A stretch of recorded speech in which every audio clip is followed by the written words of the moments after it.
Hello everyone, welcome to the talk show hosts. Today we're talking about the Unexplained. Over the next 3 hours, we have 4 people doing some incredible talks. Firstly, we're going to have Rachel Hayward. So Rachel's going to come on, she's going to talk about, are spirits talking or are they bored of communication?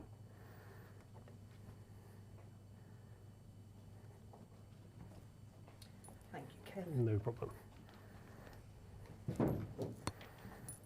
Trips over. Good afternoon.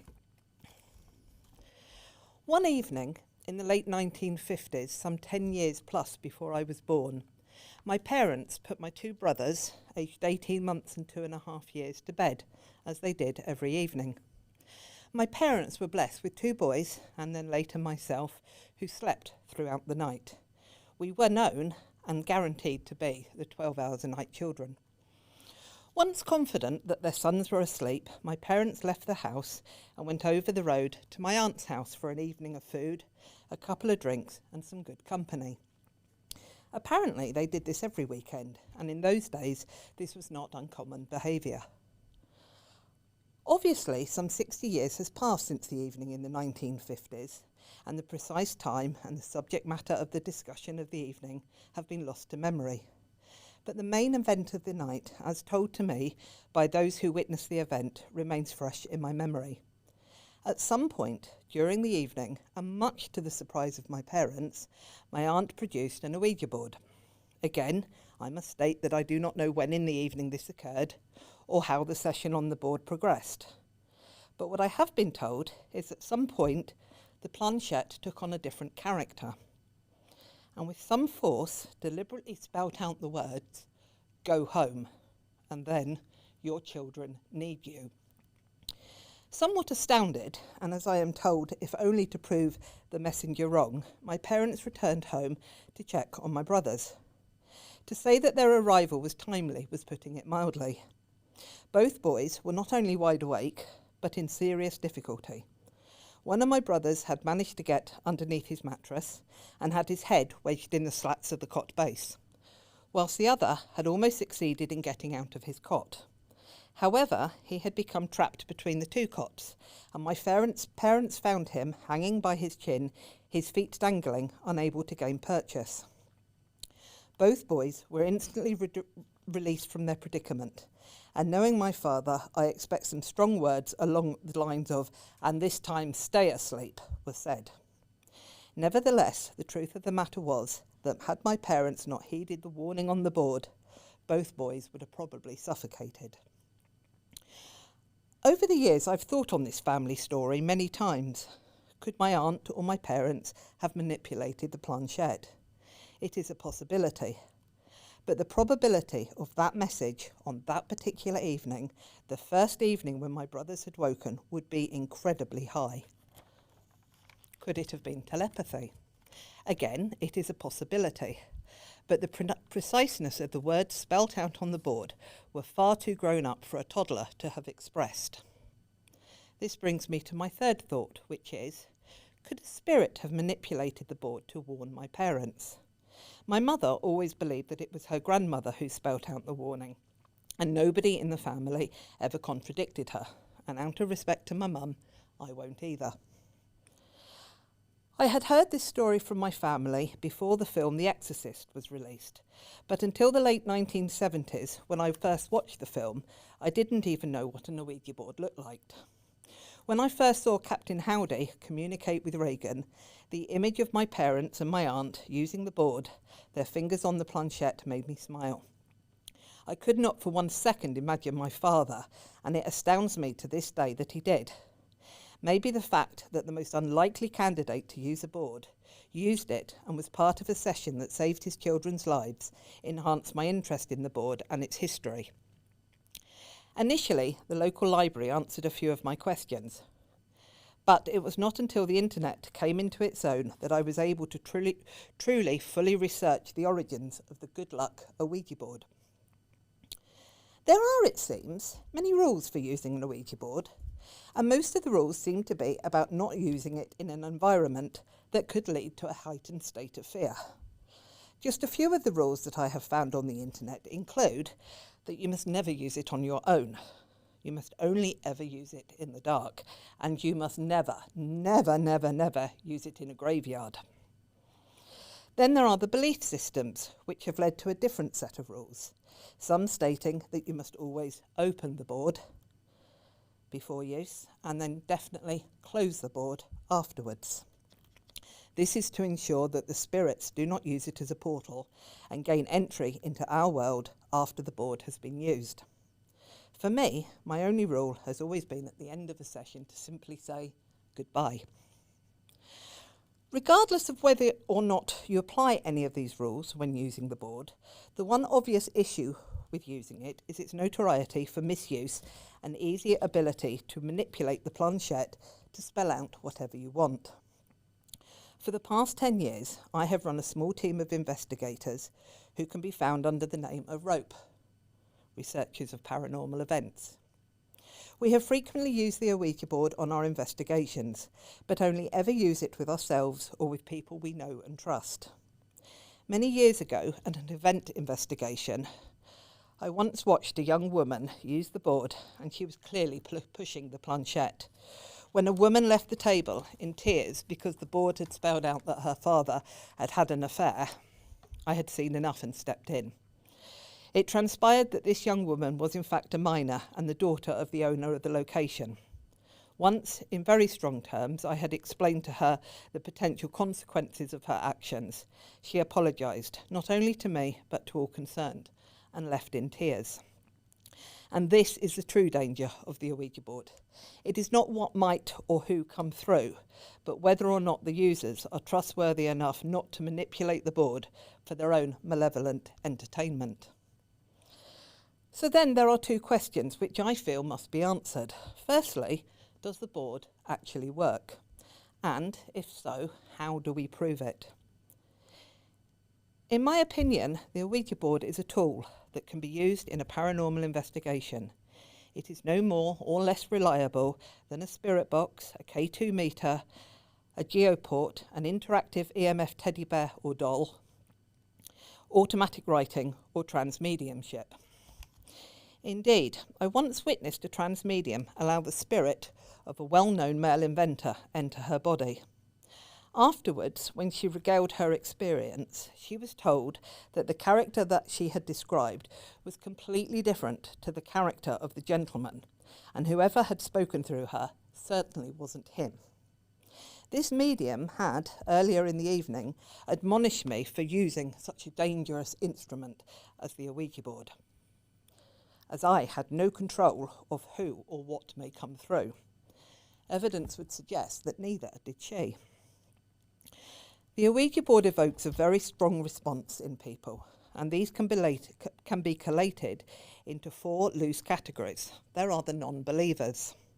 There are the believers who are terrified of the board and what it represents, and so will not go near one. Then there are the sceptical believers who use it but want to find the supporting evidence. And there are the complete believers who will accept everything that comes through on it. I consider myself to be a sceptical believer, who not only looks for the supporting evidence, but also believes that one's own psyche can have an effect on what the board produces, and this is why definite proof is needed. For too long, the board has been a subject of fear and ridicule. The film industry has branded the board, it seems, almost as the bringer of demons, when no good will ever come from using it.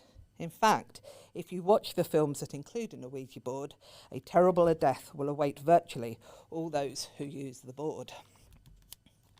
On the flip side, there are many who throw scorn at the board, stating that it is nothing more than a toy and only works due to the manipulation by those on the board, or at best by its influence, as described in the eidometer theory. In short, this theory states that those on the Ouija board session can unconsciously manipulate the planchette because of their feelings and emotions. Now, I am no scientist, I'll admit that, and I do see the reasoning behind this theory, but it only goes so far. Most questions asked on the board are generic and are easily open to interpretation. Is there anybody there? Can you tell me your name? And probably the most well-used question, How did you die? These questions, I believe, can be answered in two ways. Firstly, if we use the iodometer theory, then our imaginings will happily give us the answer. Secondly, if we accept, just for the moment, that the spirit is manipulating us to use the board, then the spirit can have a grand old time. The one thing that I have learnt since investigating the paranormal, that spirits can and will often lie. If we accept again, just for the moment, that the spirits are energies, souls, if you will, of our families and friends, then we must agree that the vast majority of them led very boring lives. They were not murderers, and nor were they murdered. They didn't commit atrocities, and they were not famous nor infamous. They were normal, everyday people living normal, everyday lives. Therefore, as a normal, everyday spirit being contacted by the living, why not tell a few porkies and spice things up a bit? If spirits were us, then they know us, and they know our hopes and fears. Whether or not you believe in the dark side of the paranormal, there is a little bit in all of us that wonder about the existence of negative entities that were never human to start with. Over the years, I have witnessed many times how spirits can play on our qualms and invoke our darkest of fears. Bear with me.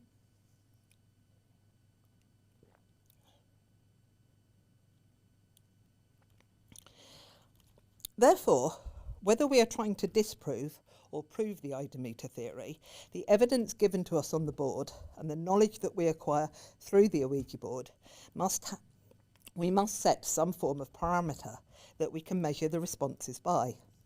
The issue is that the board cannot be a guaranteed method of communication and therefore cannot be measured under laboratory conditions. As a spirit, I would not necessarily want to communicate in a stale or clean environment because for many it would look too frightening and alien. To measure the accuracy of the board needs a method that is simple, easy to understand and easy to quantify. And this, until approximately 5 years ago, was my quandary. For many years, I wanted to come up with a foolproof layman's experiment that would unequivocally show whether or not the movement of the planchette was caused by the person using the device or whether it was being moved by another form of energy source. When I look back now, I realise that not only was I exceptionally supercilious to believe that I could prove something with such certainty, but I was also very naive, and so I decided to lower my expectations. I decided that an experiment that could show the potentially that using the Ouija board are not always either consciously or unconsciously manipulating the board and planchette. I therefore needed direct questions with an unknown answer that could be easily and quickly be double-checked.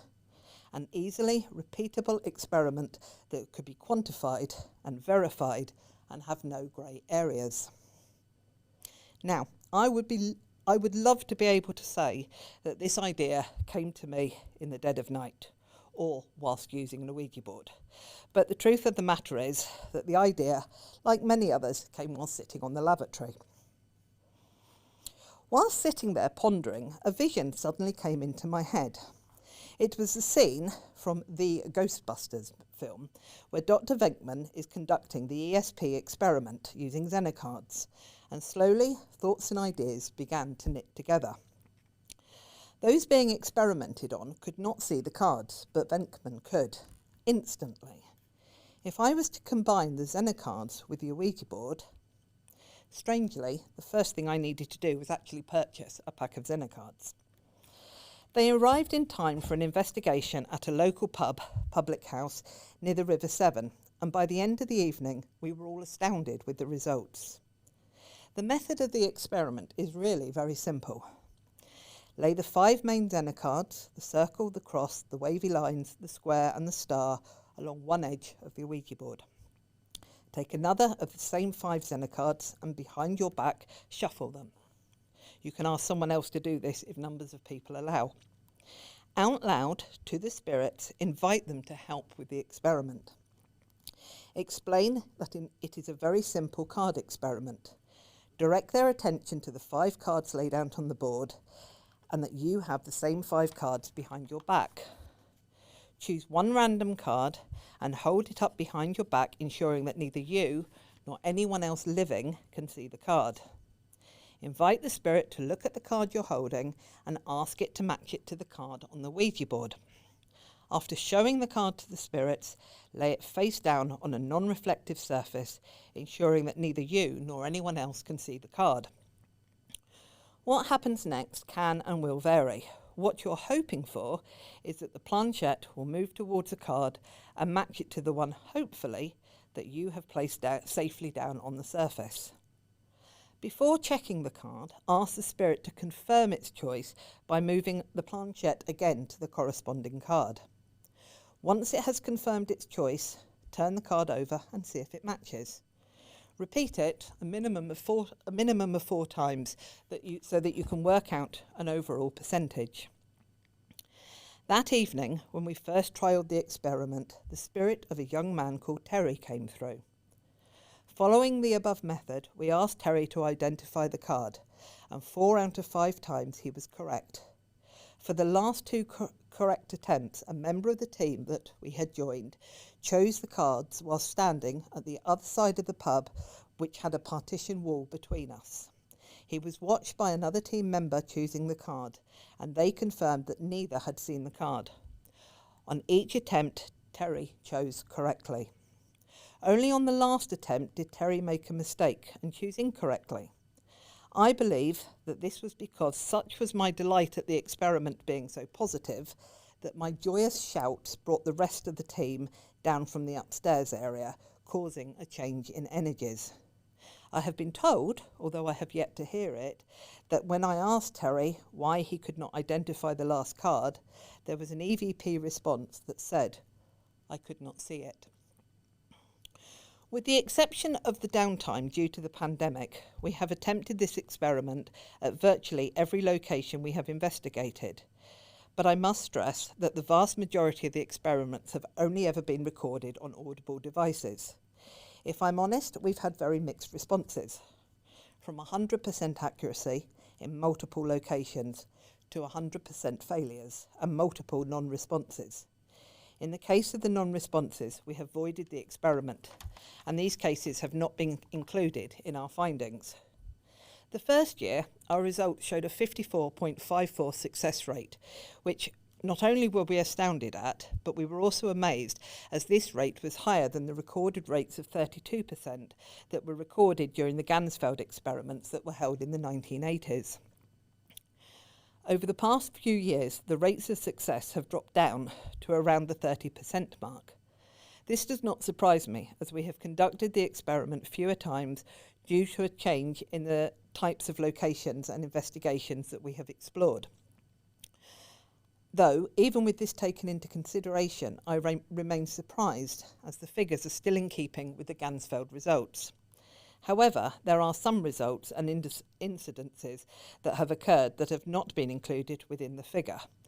These include verbal reports from other teams stating that they have had multiple successes with the experiment, an incident at St Breville's Castle where, after the cards were laid out and the chosen card laid face down, a well-known spirit of the location knocked all of the cards off of the Ouija board and then spelt out the word boring. A separate incident where the spirit, instead of matching the chosen card to the card on the board, on 3 occasions correctly chose the top card from the remainder of the cards that had been laid to one side. And finally, various incidences where the spirit has changed its mind when confirming which card was being held up, thus rendering the experiment pointless. We have also varied the cards at some locations, exchanging them for children's flashcards, and again with varying results. The cards that I own have both the picture and the word on them, and the theory is that in using these, if the spirit cannot spell, then he or she can copy the word from the card and replicate it on the board. One of the first things that we learnt was not to put the circle and the square Zener cards together. We found that these, although not all the time, often were confused for each other. Initially, I would hold the card up, and then once I had placed it on the surface, I would then join the others on the board. In order to help stop any form of subconscious guesswork, if I hold up the card, I then do not go on the board now. If we use the children's picture cards instead of the Zena cards, then we select only pictures and words that firstly the spirit would recognise, for example, river, knife, tree, and also only have a maximum of 5 letters. My conclusions and contemplations. Firstly, I think it is important to stress that this experiment is just not my experiment or R.O.P.E.'s experiment. I would love more people to try this and report any findings back to myself. I would also love to see if there is a correlation between a belief system and an accuracy of the cards chosen. The first conclusion that I came to is that to try and prove or disprove a theory is not as easy as I first thought. This, however, works both for and against this experiment. The variables that are involved in calculating the accuracy of the experiment are too great, and I would go so far as to suggest that the eidometer theory would have the same issues. With our experiment, we are reliant on the planchette actually moving, the spirit or unknown energy source understanding the instructions, and the spirit or unknown energy source being willing to assist. The eidometer theory would state that these actions are not down to a spirit or unknown energy source manoeuvring the planchette, but our state of mind. Surely, every time we conduct the experiment, we would have a desire for it to work, and our desire should then translate into a subconscious movement that would push the planchette towards the card, any card. Yet this has not been our experience. It is only while I have been looking and listening back to our recordings that I have realised one potential correlation to our findings. We have always had more positive results in locations where there has been historically less animosity and has shown to be of a more supportive environment. For example, we have had no positive interaction during the experiment in any of the prisons that we have investigated. We have investigated HMP Gloucester multiple times, and each time we have had a 0 return rate. Nevertheless, other methods of communication have been more forthcoming. We have, however, had stronger and accurate interactions in many of the more collaborative locations, such as community and county halls, educational and medical establishments. When we have had positive and accurate interaction, we have been left astounded. Often we have asked the spirit to continue past the 5 attempts, and we have been lucky that they have agreed and the accuracy has continued. When there is no way that anyone with their finger on the planchette or blindly choosing a random card can replicate the accuracy sometimes 8, 9 or even 10 times in a row, then my scepticism begins to diminish.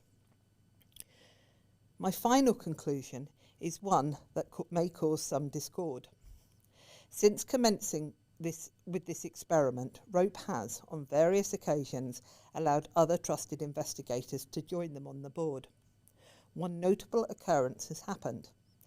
Each time someone has joined us who is either far more sceptical than ourselves, to the point of complete disbelief, or those who are more willing to accept that there could be another reason for this to happen outside of the eidometer theory, or even those who've never heard of the eidometer theory, one of two things occur.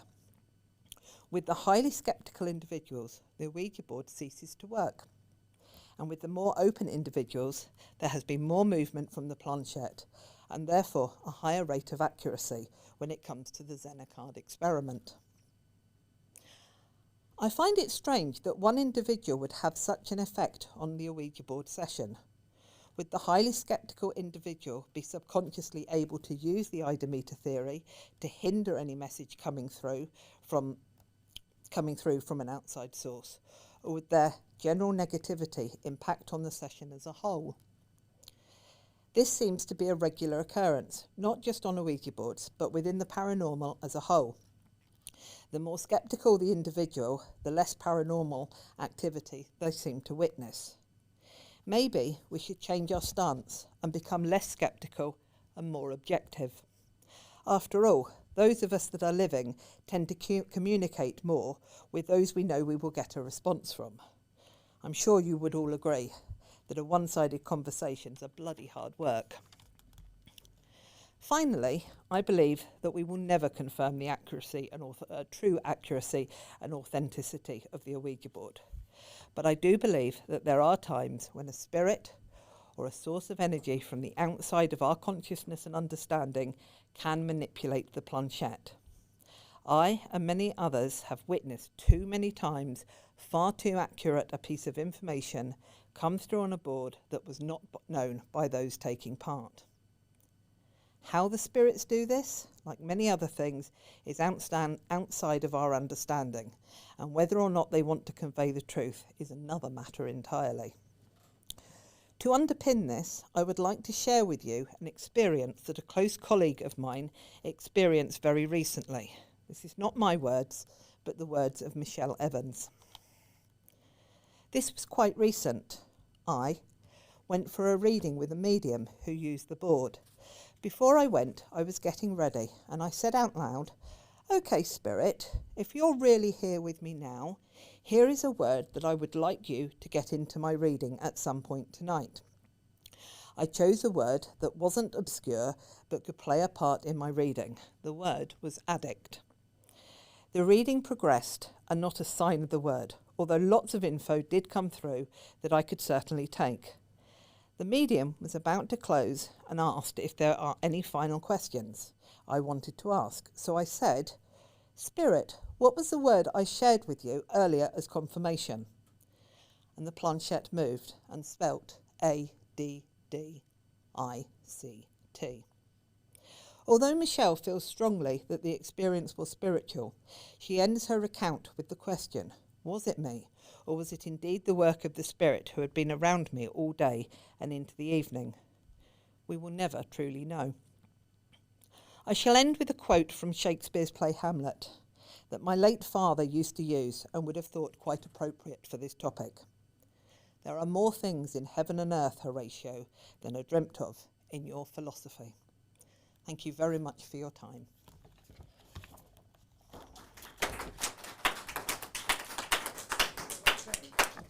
That's excellent. Thank you, Rachel. So we're going to take a quick 10-minute break, and we'll be back with another talk soon.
Hello everyone, and welcome back to the talk show hosts, The Unexplained. So our next speaker is quite an easy one for me to introduce because it's me. So today I want to talk to you guys. I'm Kev Kerr, by the way. I'm the lead paranormal investigator and researcher for Parationalize. So I'm more of a skeptical, open-minded investigator. I look at things with a bit of a rational mindset, as well as looking into the actual things with ghosts and all different things that happen. So today I'm going to do the causes of the common haunting.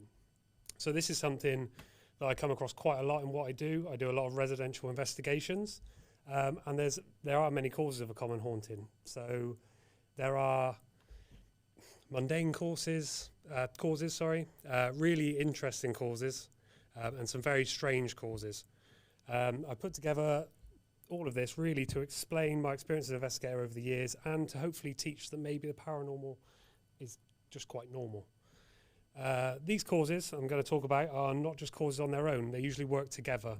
So once you do get a haunting, it's not just this cause and that's it. They usually work together to create what we call a haunting.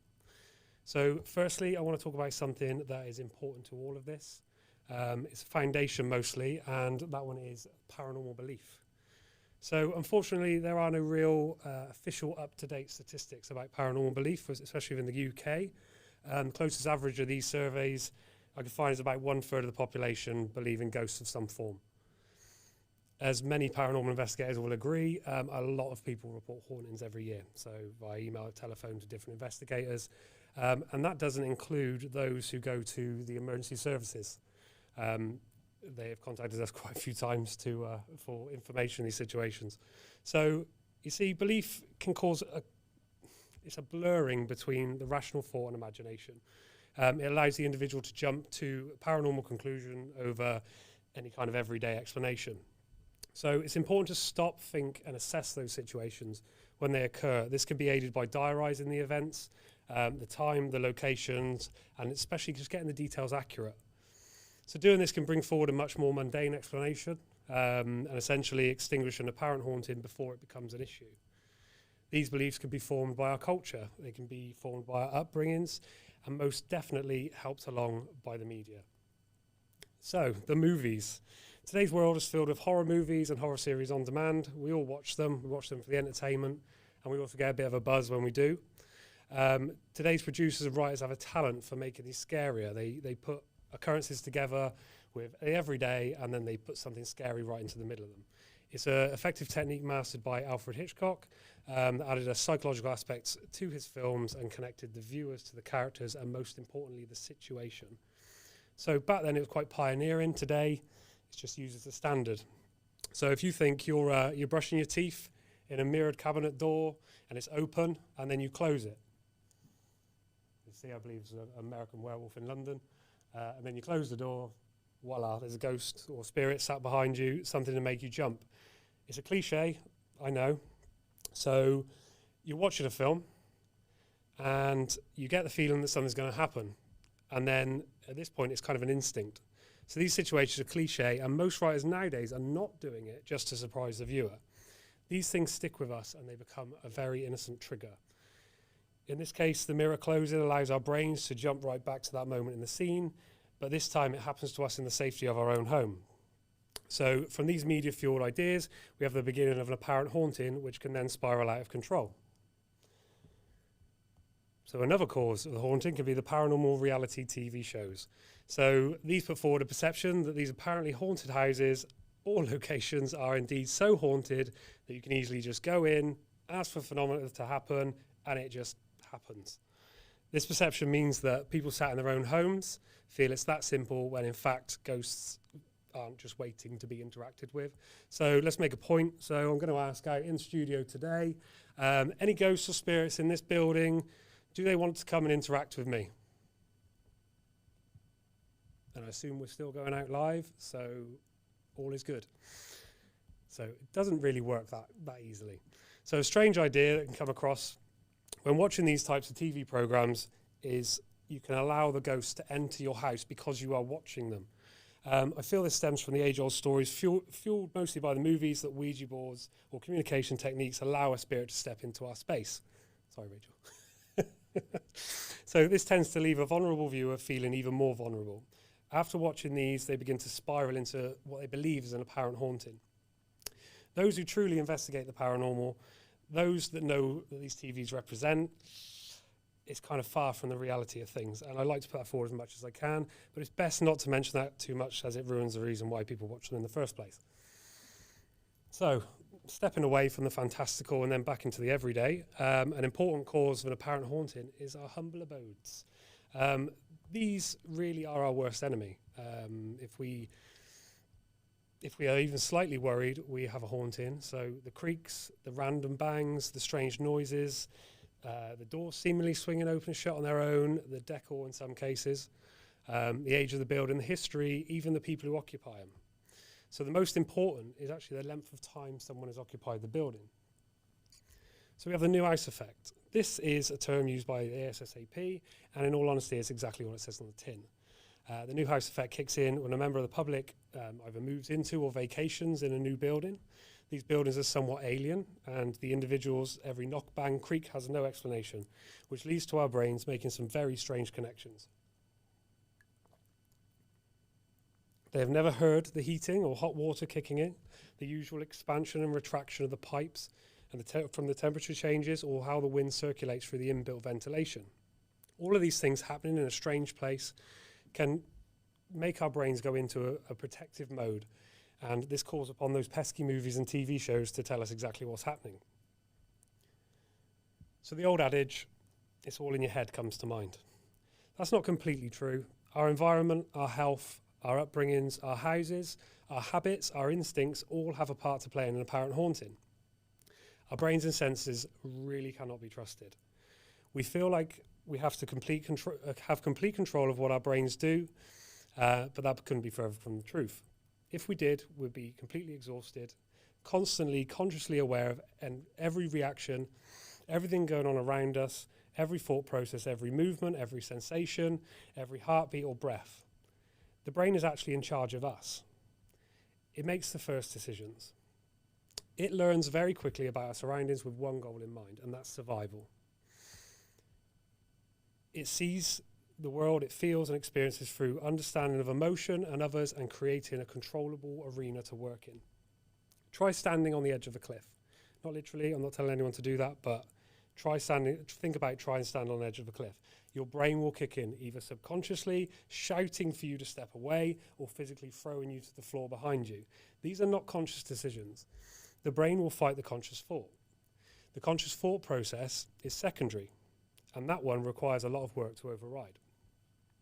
If you are in any of these situations, be it a cliff edge, be it on a busy road or a dark haunted house, the brain kicks in and does as much as it can to take you away from it, going as far as to allow you to think of the situation as dangerous. You need to take action. It will try to freeze your body in place and avoid any further threat. It also gives the body what it needs to do its bidding, pumping a cocktail of hormones depending on the situation.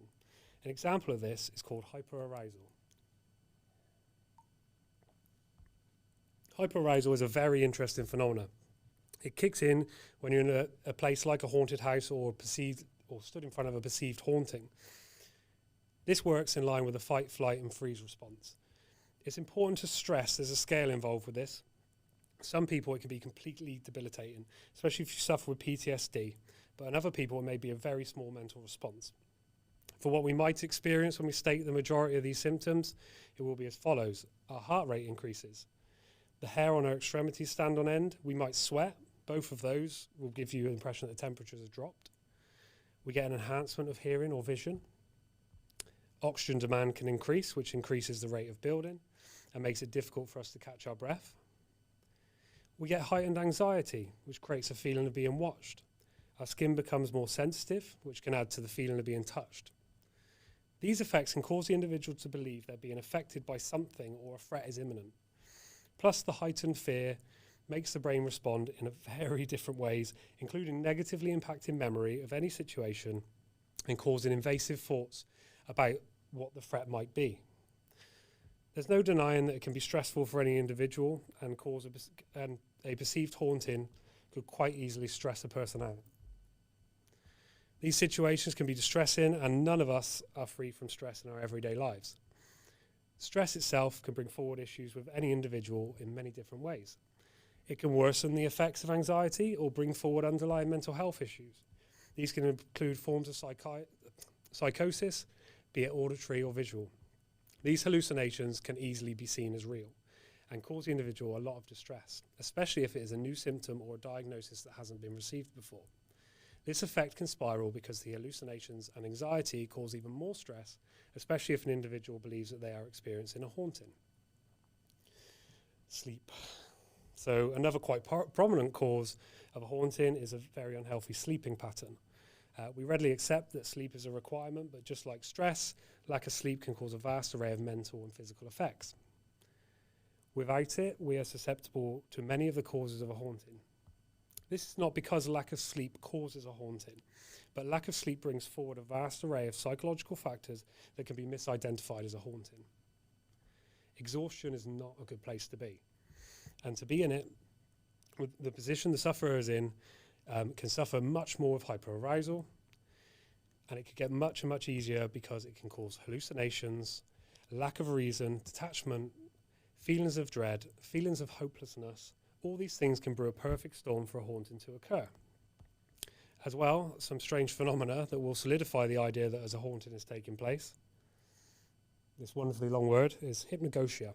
So hypnagogia is a state between being awake and dropping to sleep. Being in this state can bring forward some very strange responses. These can include the quite well-known hypnagogic jerk. So you're just about to fall asleep, you're just getting into that moment, and off you go, and suddenly a part of your body decides to just suddenly jerk. All of a sudden, no reason at all. These situations are really easy to deal with because it's kind of, oh, that was strange, and you roll over, you go back to sleep. So the lesser known side of it are visual hallucinations. So you see in people, faces, animals, or flashing lights. Auditory hallucinations, like someone screaming, or a voice calling your name, or even just a doorbell. Tactile hallucinations, like feeling someone get into the bed with you, or that the bed is floating. These are the cause of a haunting because they aren't a common occurrence. It can send the mind spiraling into the idea that a house or an individual is haunted. Most common, though, in teenagers and young adults, and it's a perfect example of just how our brain isn't ours to command. And that's not the worst. We also have a very well-known sleep issue to contend with.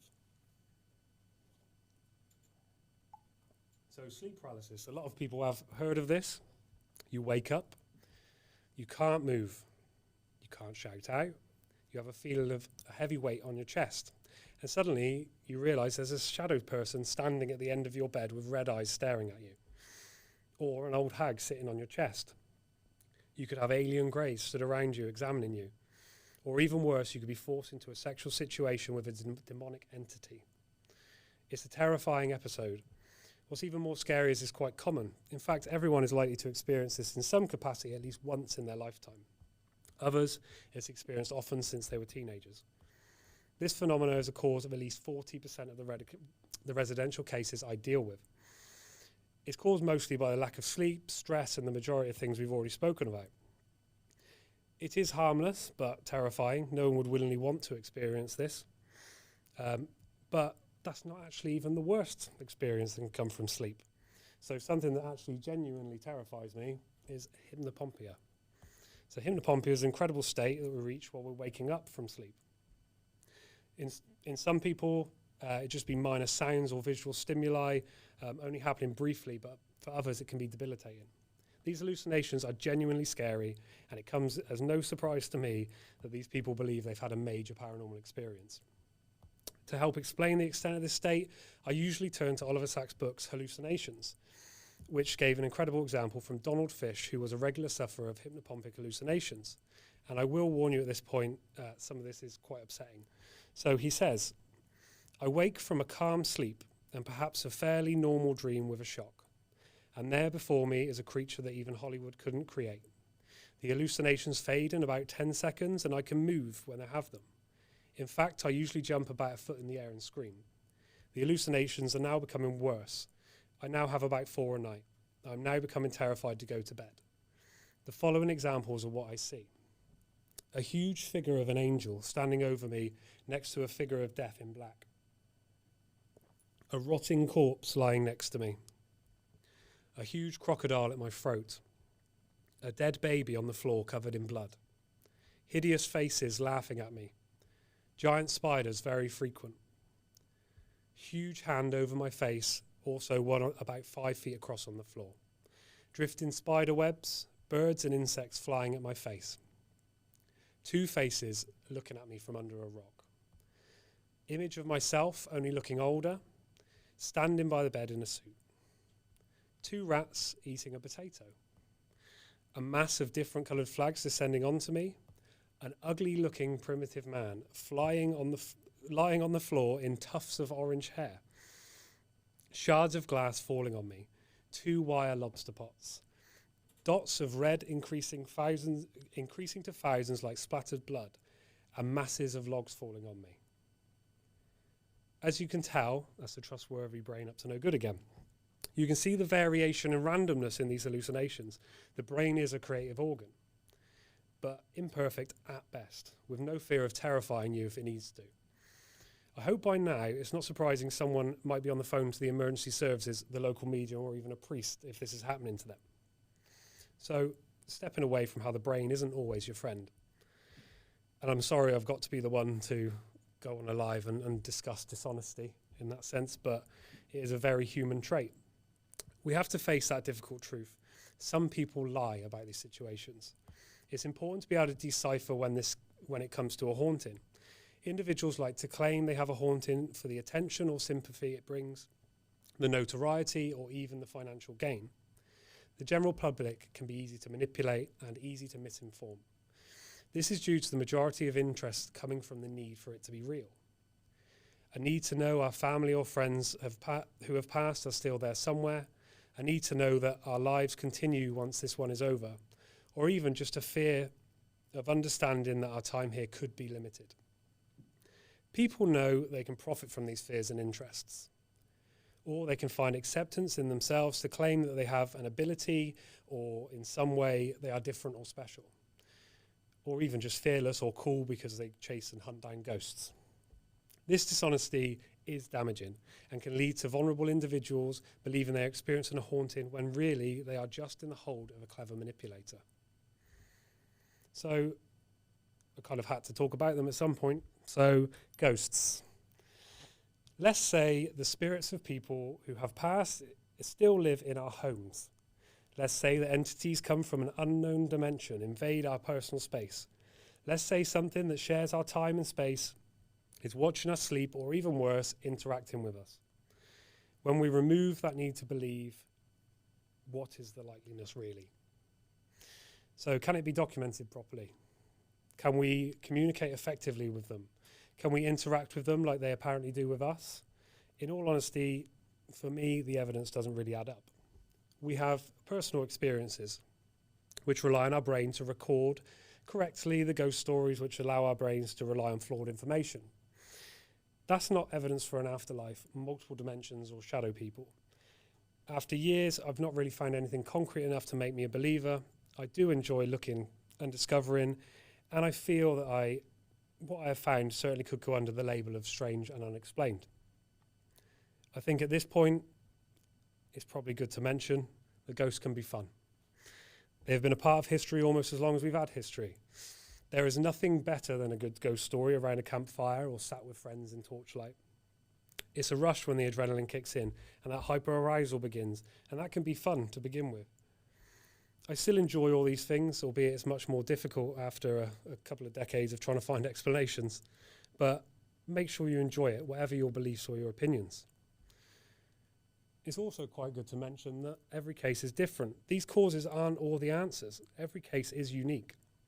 Some through mental health issues, some through misunderstandings, some even through unexplained phenomena.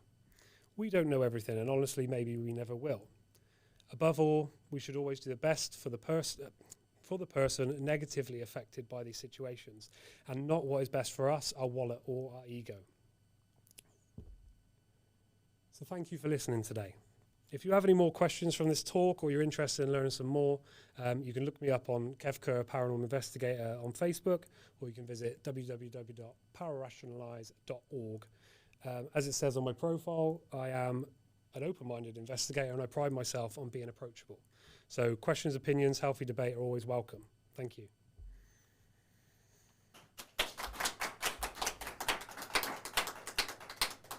So we're going to take a 10-minute break and then we'll be on again with the next speaker. Thank you.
So next up, our speaker is Kate Cherrell from Burials and Beyond. She's going to be speaking about Believe Not Every Spirit. It's an introduction to Victorian spiritualism. Come on in, Kate.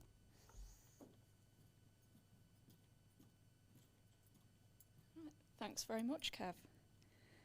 So, spiritualism and Victorian seance. It was never really as simple as just grabbing a table, turning off the lights and shouting into the darkness.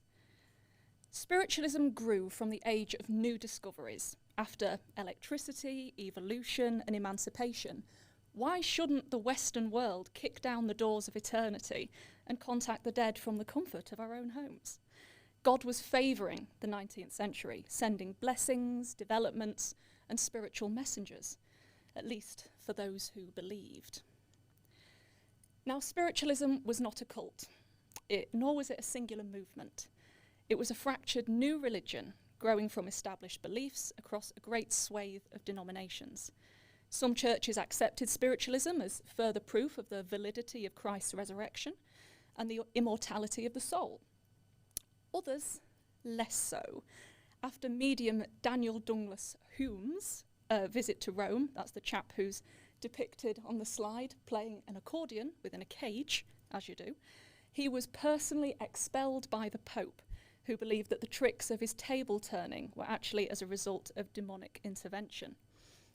Now, spiritualism at its peak was full of sex, drugs, and more orifices than you can shake a Ouija board at. Sorry, Rachel. It brought together level-headed people with Martian kings, ancient pirate spirit guides, and undead artists, all for good measure. But the event that really set the spiritualist movement ablaze happened in 1848 in a small farmhouse in Hydesville, New York, with 2 young girls. The Foxes were a normal American God-fearing family. Supposedly, their house had been haunted for years, and neighbours were sure that there had been violent murders the years before, and that the spirit of the victim lived on within the residence. However, it wasn't until 1848 that the youngest sisters, Kate and Margaret, professed some truly astonishing claims. That March, the family became troubled by mysterious sounds. These were bangings, knocks, and rumbles so loud that it sounded like someone was moving furniture about. The family couldn't make head nor tail of it. The youngest girls at the time were 11 and 14, so they could hardly be throwing wardrobes about, could they? The noises were constant. The family were at breaking point. Then on March 31st, Kate Fox challenged the maker of the noise. She identified it as a spirit and said, "Can you respond to the clicks of my fingers?" It did. Could it knock out the ages of all the Fox siblings? Yes, with swift accuracy. Soon a code between the living and the dead was established, and in this new system, raps could communicate yes or no, or letters of the alphabet. The line between the living and the dead was blurred at last. The girls named the spirit, quite curiously, Mr. Splitfoot, which was an old nickname for the devil. Now, on the 14th of October, 1849, they gave their first public demonstration at Rochester Town Hall. This was the tip of the iceberg. Soon, the girls filled enormous halls across the country with their demonstrations, and demonstrations became séances for enormous amounts of people who, rather than wanting to contact the dead, initially just wanted insight into the stocks and shares market. But over time, their séances and raps became known as infallible proof of life after death and communication with the other side. And this religious significance was enormous. At their peak, Kate, Margaret, and their older sister, Leah, were unimaginably wealthy. And they would have died in wealth too, were it not for the allure of drink, extravagant living, and some very public admissions of fraud. Out of financial need, frustration, or disillusionment at what they'd created, the sisters gradually spoke out. Kate Fox called spiritualism one of the greatest curses the world has ever known. And the initial thuds from within the house were revealed as being little more than the sounds of an apple on a string. Margaret explained in 1888 that when we went to bed at night, we used to tie an apple to a string and move the string up and down, causing the apple to bump on the floor. or we would drop the apple on the floor, making a strange noise every time it would rebound. Mother did not understand it and did not suspect us as being capable of a trick because we were so young. And the latter knocks and snaps were from, rather pleasantly, cracking their toe joints. Sometimes their raps were so loud that they echoed through a room, but they could never be heard if the girls' feet were placed on a cushion. Well, Margaret and Kate later denounced spiritualism and all they had created, but it was too late. The ball was already rolling. Once news of the Fox sisters and enterprising mesmerists reached the UK, spiritualism spread like wildfire. Periodicals and study groups emerged, as did associated bodies poised to investigate. Beliefs similarly evolved. Spirits were not only real, but could offer advice, useful knowledge, and provide information on the nature of God and heaven. Many mediums began to take up spirit guides too, commonly at this time the spirits of long-dead men, and traditionally from the Indian subcontinent or from Native American tribes, naturally with that tried and tested Victorian racism and inaccuracy. Saying that, many American mediums were politically active for fighting for Native American rights. So the Native American spirit guide, Black Hawk, has since been the central focus of many African American spiritualist groups. Now, we think of spiritualism in the Victorian era as all seance and darkened rooms, but most of its early popularity was garnered through public lectures. Now, these lectures were conducted by trance mediums, individuals who would go on stage, seemingly enter a trance to make contact with the spirit world or their personal spirit guide. They would then generally present a improvised lecture via their spirit contact. Other variations included channeling old philosophers or the spirits of long-dead family members. The mediums that were most popular in kind of the high point of Victorian spiritualism were people such as Axa Sprague, whose rheumatic fever was cured quite generously by spirits, Pascal Randolph, who was a mixed-race man and abolitionist, and Cora L.V. Scott. Cora was the Britney Spears of the day. She was an absolute superstar of the trance lecture scene, and she packed out concert halls across the Western world with her lectures. Cora also stayed with spiritualism for the rest of her life, never denouncing it. And she even helped form the National Spiritualist Association in America. As for Cora's lectures, while some of her supporters called them inspiring and wondrous, there are also quite a few newspaper reports remaining today that cite them as little more than utter drivel, making not an ounce of sense. But spiritualist seance, it took up so many different forms, but was primarily the realm of the private home, not the hall. Seance is a broad term. It originates from the Old French for session or sit, and it covers the simple hand-holding vocal, is there anybody there, right through to Ouija board use again, automatic writing, cabinet use, and table tipping, the old favourite.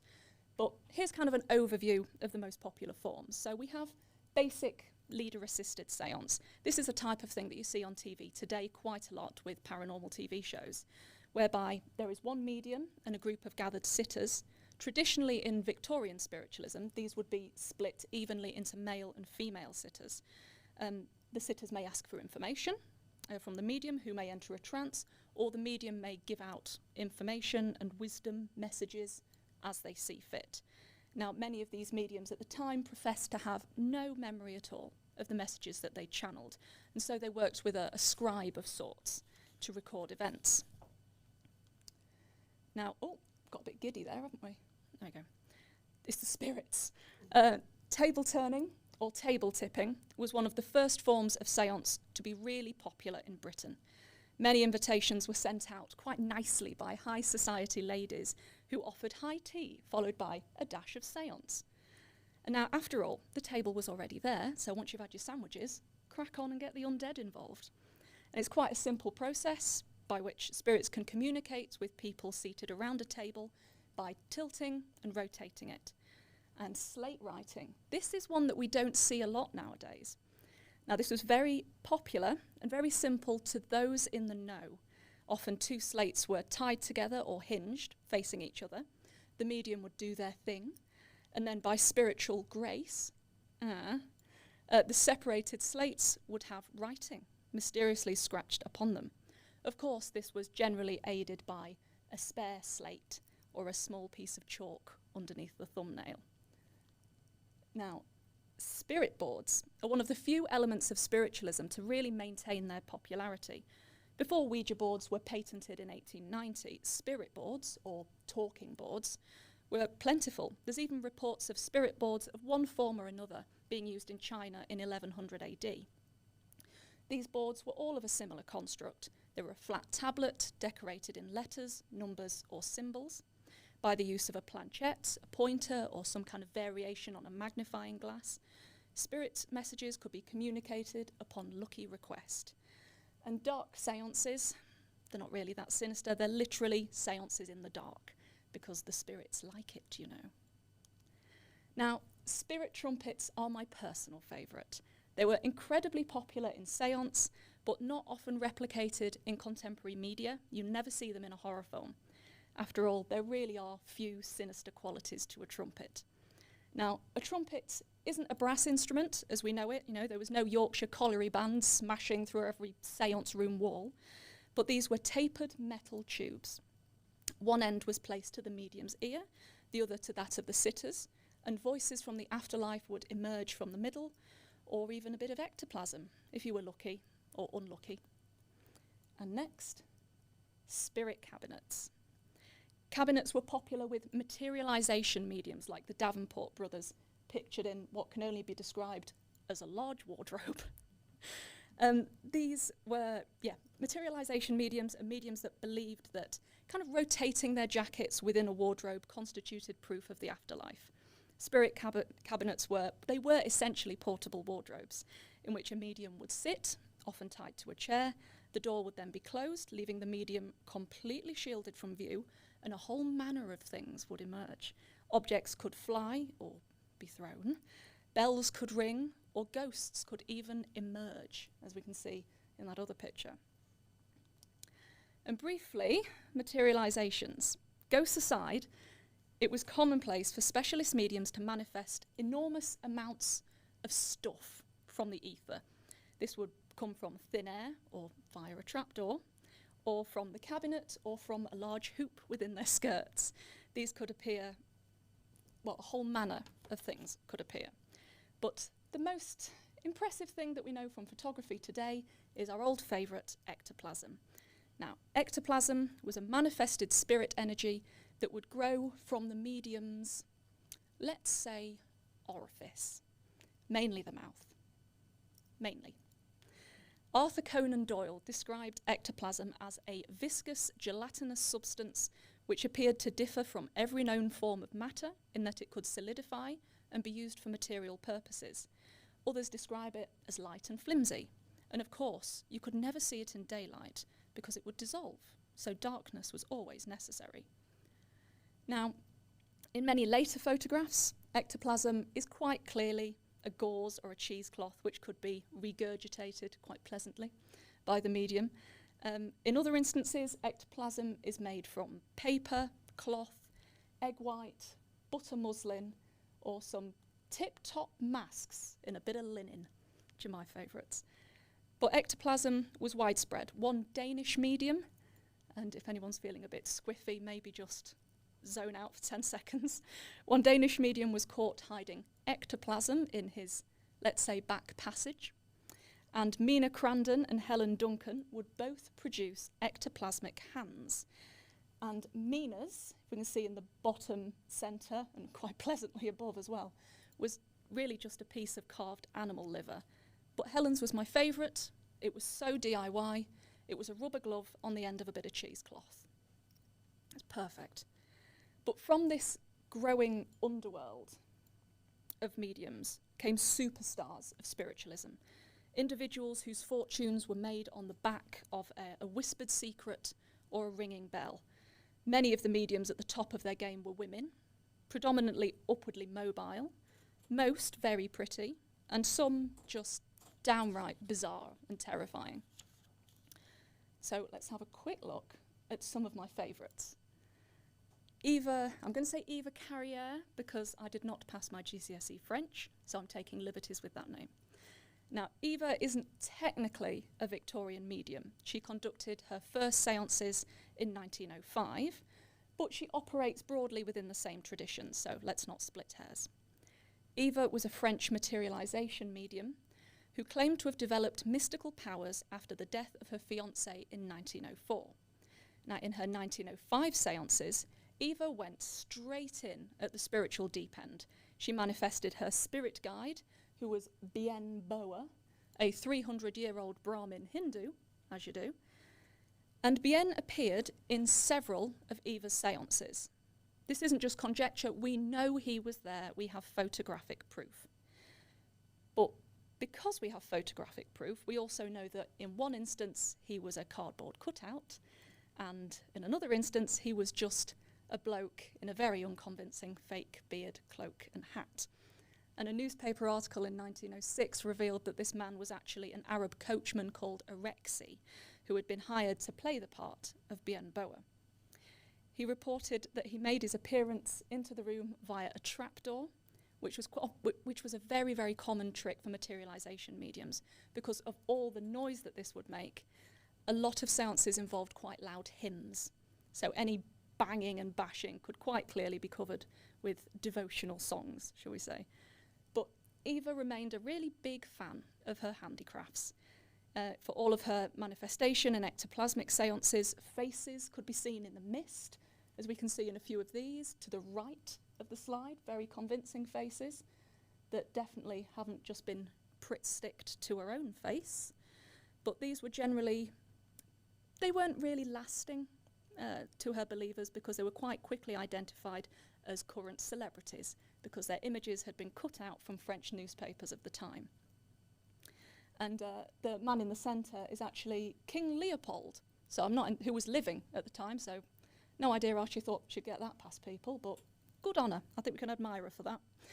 Arthur Conan Doyle investigated Eva and found her to be completely legitimate. All of these spirits were very much real in the seance room. However, Houdini investigated Eva and found her to be a complete fraud. But this isn't the most memorable aspect of Eva's career. Eva was often referred to as perverse and neurotic. Some of us can relate. She would conduct seances naked, strip and run around the room. She would have sex with her female lover. She would engage in, let's say, sexual activities with certain sitters and audience members at the time. She also frequently closed certain seances, and I do beg your pardon, with the insistence of a full internal exam, just to prove that there was no ectoplasm stashed anywhere it shouldn't be. And that's the sanitised version. So I hope you can see why I like to focus on the little faces. But next, Mrs. Guppy. I love Mrs. Guppy. She was a fascinating and a vicious woman who I'm glad I never met, but I can't stop researching her. She's amazing. She was a fraud and a wonderful and brazen one at that. She could bluff herself out of anything and lied to get her way to the top. From the back streets of Horncastle in Lincolnshire to high society London, her whole existence is a sequence of perfectly crafted lies. Even her birthplace. She's often cited as being born in Richmond. She's about as much of a Londoner as I am. It's not happening. You're from Horncastle, love. It's got some lovely antique shops. Embrace it. Now, no investigator or skeptic ever truly got the better of Mrs. Guppy. She wasn't so foolish as to let a lot of them in. Now, Mrs. Guppy was a pioneer of materialisation. She was a sensation of the London scene. She summoned apports to her seance tables. Now, apports refers to anything that has been brought seemingly by spirits to the seance table. So some mediums would have flowers or quite dainty little things, little gems, smells, things like that. Whereas Mrs. Guppy had clearly got some discount somewhere, and she brought fresh flowers as if they'd come wholesale from the market, whole shrubs, miniature trees with the clods of earth still attached, eels, starfish, lobsters, kittens, puppies, exotic smells, and a mountain of jewels, just for good measure. But as thrilling as a table covered in shrubs and eels is, I'm sure you'll agree, this isn't Mrs. Guppy's most amazing feat. In June 1871, she levitated from her house in Highbury to a séance table in Bloomsbury, literally. This was known as Mrs. Guppy's flight, or Venus in transit, if people were trying to be particularly mocking. Now, reportedly, a séance group held by Hearn and Williams, who were particularly famous male mediums at the time, and they asked the spirit world for an apport, something large, something impressive. Now, someone sat around the table jokingly said, "Let's have Mrs. Guppy," to which another commented, "Good Lord, I hope not. She's the biggest woman in London." But, as recorded in the very clear papers, in an instant somebody called out, "Good God, there's something on my head." Simultaneously, with a heavy bump on the table, came one or two screams. A match was instantly struck, and there, in the middle of the table, was Mrs. Guppy. She was standing in the centre. She had one arm over her eyes, with a pen in her hand and an account book in the other. And we always have to know that the last word she was writing was onions. She was much affected, and when she came round, she began to cry. There was definitely no trapdoor involved in that, but nonetheless, it lit the spiritualist press alight for a long period of time. But in contrast to good old Mrs. Guppy, we have her nemesis, the young, beautiful Florence Cook. Now, Florence, quite disappointingly, didn't dabble in spiritual seafood, but she did have the most famous spirit guide of all time. One of her mediumistic tutors, Frank Hearn, who was one conducting Mrs. Guppy's infamous flight séance, had links with the spirit guide John King, who was a 17th century buccaneer. So naturally, for young Florence, she was going to get to know his daughter. Katie King started emerging in cabinet sessions. At first, she appeared with the glimpse of a face, then as a static body. And before the year was out, the spirit Katie King was wandering around the séance room, fully materialised. However, Katie's glory didn't last too long. At a séance in 1873, Katie was seized by a sitter, a certain sitter who would be future husband of Mrs. Guppy. This was William Volkman. He saw Florence's likeness in Katie, as you might be able to see in the bottom slides, and grabbed her round the waist, grabbed the spirit round the waist, mind. And he absolutely refused to let go, insisting that this was no ghost. After he was pried away, Katie rushed back to the spirit cabinet, and after a while, quite an uncomfortably long time as the men tussled, it was reopened, and Florence, the medium, was found still in her chair in a terrible state. A similar thing also happened in 1880, when the spirit cabinet where the medium was supposed to be seated was thrown open and revealed that Katie was still in the room, but Florence was nowhere to be found. Yet this was controversial, but it wasn't the end of Katie. For many years, the respected scientist William Crookes, whose work went towards developing different types of X-rays, investigated Katie King and Florence and found no reason to believe their partnership as fraudulent. She stayed in his house for quite a long period of time, where the 15-year-old medium manifested Katie King, who would walk around the house, interact with his family, chat with his wife, and even hold a baby. But in Crookes' investigations, he held Katie's hand, he paraded her around the room, and really did see few similarities between the two. After all, Katie was a little shorter and had, I quote, different earlobes. Sadly, many of Crookes' most interesting investigations were destroyed by his family upon his death in a painful attempt to preserve his scientific reputation. However, the remaining photos and articles that we do have speak volumes about Katie King and Florence's legitimacy. Now, when photography was introduced into the seance room, or more specifically into the dark seance room, we were offered a kind of a tantalising glimpse into a dark and gloomy past of spirits, spooks, and of course, ectoplasm. Even if the reality was a little more cheesecloth and wax hand. However, photography was an avenue ripe for spiritual exploration, especially when you took it outside of the seance room. Now, William Mumler's first spirit photograph was a mistake. He was just taking a self-portrait when suddenly the image of his dead cousin appeared behind him. But in no time at all, he figured out how he did it and became a full-time spirit photographer, cashing in on his new magical technique. Now, although these are reposted around the internet again and again in the most creepiest photos ever lists, the reality is a bit more simple and practical. His technique was a variation on a double exposure, meaning that a secondary image behind the primary would appear ghostly and a bit faded out. Now, Mumler did his work alongside his wife, who had made her name as a healing medium. So the two together were kind of the ultimate spiritual package. His wife would do the initial work, getting to know the client and sitter, and then Mumler would use other negatives to make appropriate ghosts appear alongside the living. Mumler's most famous picture shows Mary Todd Lincoln, wife of Abraham Lincoln, with the ghost of her deceased husband. Now, there are different accounts as to how this image came to be.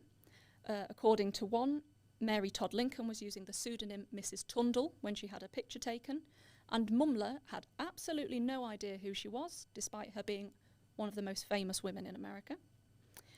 But another theme or variation around her story was that Mrs. Lincoln arrived using the name Mrs. Lindell, and Mumler's wife encouraged her to identify her husband's figure within the photo. And that image in particular continues to be widely circulated and celebrated as legitimate, despite being very publicly recognised as a fake for well over a century now. However, in the UK, the first spirit photographer was Frederick Hudson, whose work I really do prefer. It's a lot more Blue Peter. So with him, instead of dressing up secondary photos, he dressed up himself and had a lot of props, a lot of far more questionable ghosts in the background of his own photos. And I think they were used to quite remarkable effect. But with such an enormous and rich culture springing up around spiritualism, why on earth did it peter out, at least in terms of these amazing claims? In short, exposures, investigations, and wising up to the legitimacy of Martian kings, the exposure of fraudulent ectoplasm, as well, in particular, caused an enormous decline in the popularity of physical mediumship. It carried on, but it simplified as we know it today, into small study groups and individual mediums who only focused on verbal contact and messages. Most mediums working today will only offer one-on-one sessions, with group sittings the realm of paranormal investigative groups. And the Spiritualist Church today is as much concerned with mindfulness as it is with the realm of actual spirits. And yet somehow, through all of this, we get to Derek Acora. I understand papier-mâché ghosts. I understand spirit trumpets. I love spirit trumpets. And I certainly understand that familiar scene of hiding ectoplasm in your gusset. Heck, we've all done it. Or we certainly will later today. But just how we got from the Fox sisters to the shrieking excitement of perma-tan celebrity mediums is a mystery that I'll leave you to solve. I just know that it's been a hell of a journey. Thank you very much.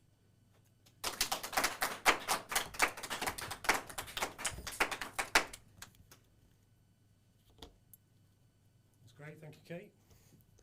So we are going to take another break, so get the kettle on and we get ready for our main speaker, Richard Felix. Thank you.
Welcome back to the talk show hosts, The Unexplained.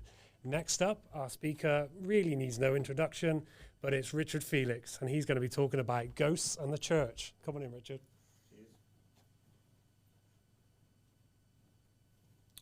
Hi guys. I'm going to change. Well, I don't want water, I want wine. I'll turn it into wine. Right, I'm going to try and explain to you an awful lot about what ghosts are. And I suppose the first thing I need to explain to you is that I'm frightened of ghosts. And I've been frightened of ghosts since the age of 4. Although I don't believe them to be evil, I know that an awful lot of ghosts that are still here are here because they're terrified to move on. Hence the fact that normally I actually wear, this is a medieval, can't see it very well, you might be able to see it, I'm not sure, medieval Irish cross that I wear most of the time when I'm doing ghost hunting, because I believe that it may well keep the spirits away that are frightened because of the church, which is what I'm going to talk about. So straight away I think we need to move away from something as boring as what that is there to something, I think, hopefully, if it works. Aha! It did! Much more exciting. Yes, what is it? Hell is a pit full of horror and misery, and all that the tongue can tell is a mere particle of what the condemned shall suffer. For they shall have weeping and gnashing of teeth, a stink in their noses, a voice full of sights and terrors in their ears, ferrors on their hands and feet, and a burning fire in their limbs. If that doesn't frighten anybody, certainly in medieval times, nothing would. One of the things I must say to you, do you realise, guys, how many religious ghosts there actually are? How many people see ghosts of nuns, monks, priests, vicars, not tarts, just literally vicars, and nuns. The number of people that report a grey nun, a monk in a brown habit or in a black habit. Why do so many people see religious ghosts? Remember one thing, of course, that they may not have been a religious ghost. They may well have been someone that just happened to be wearing a hood and a cloak. Because in medieval times, that's what most people wore. But even so, there are so many reports of religious ghosts. And there's a reason, a big reason. Because all of a sudden, in medieval times and beyond, people, all that really mattered to people was their religion. Death was commonplace. And most people were dead by the age of 40. Their children predeceased them, they'd been in battles, they'd seen executions. It wasn't death that was the problem. It was the afterlife. It's what happened next, whether you went up or whether you went down. And all of a sudden, around 1530 odd, this big fat king, Henry VIII, comes along and says, by the way, boys and girls, we're all changing sides. We're no longer good Catholics. We are now Protestants. We are Church of England. Now, that's a little bit like, in my case anyway, asking a Derby County supporter to put a Nottingham Forest shirt on. Ooh, I'd die rather than do that. Now, they were prepared to die rather than do that because the afterlife meant everything to people in those days, whether they went up, whether they went down, whether St. Peter opened the pearly gates and let them in, or whether they burnt in hell for eternity. And all of a sudden, they're all asked to change sides. Some of them didn't change sides. Some of them were prepared to die for their faith. They became martyrs. And guess what? If you died for your faith, you were guaranteed St. Peter waiting at the pearly gates with those keys to let you in. You died for your faith. You were a martyr. But those that changed sides were damned and destined for eternal damnation and hellfire. And so it's a case of, and I shall say this more than once, I know I'm not going to get in through the pearly gates. I'm certainly not going to down there. I'll stay here, thank you. It's caused ghosts, big time. Religious ghosts especially. But anyway, carrying on from religious ghosts, a question for you. Have you ever heard of the ghost of a caveman? This guy in a cave, perhaps in Derbyshire or certainly in my county, dragging his wife through a cave by the hair, walked through the wall and vanished? I'm not saying there's no ghosts of cavemen, I'm telling you what, there aren't many. Next question. Have you ever heard of the ghost of a young... Oh, sorry, too far. I knew it had happened. Come back. That's better. Have you ever heard of a guy walking through a council house wall, wearing a hoodie, smoking a joint, with his backside hanging out of his jeans? Not many.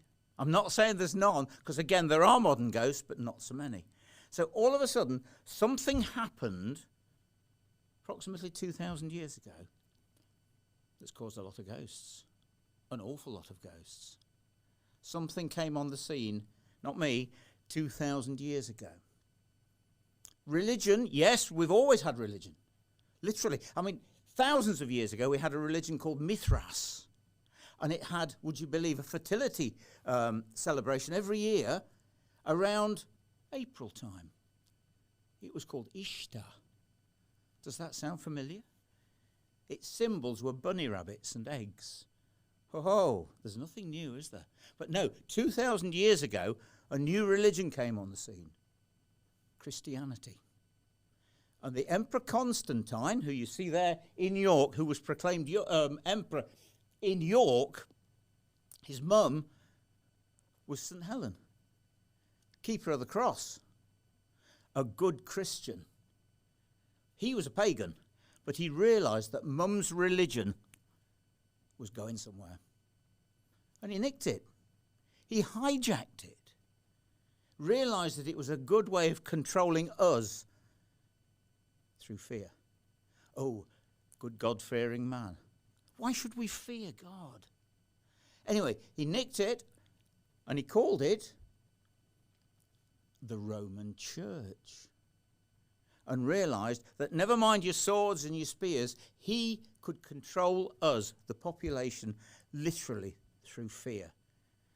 And he invented all of the terrors that have kept us under control for the best part of probably 1900 years. We are losing it a bit now. But all of a sudden they came up with 10 commandments, 7 deadly sins. Let's get one of those, shall we? Where are they? Hang on. They're coming. They're coming. They're coming. No, they're not. Where are they?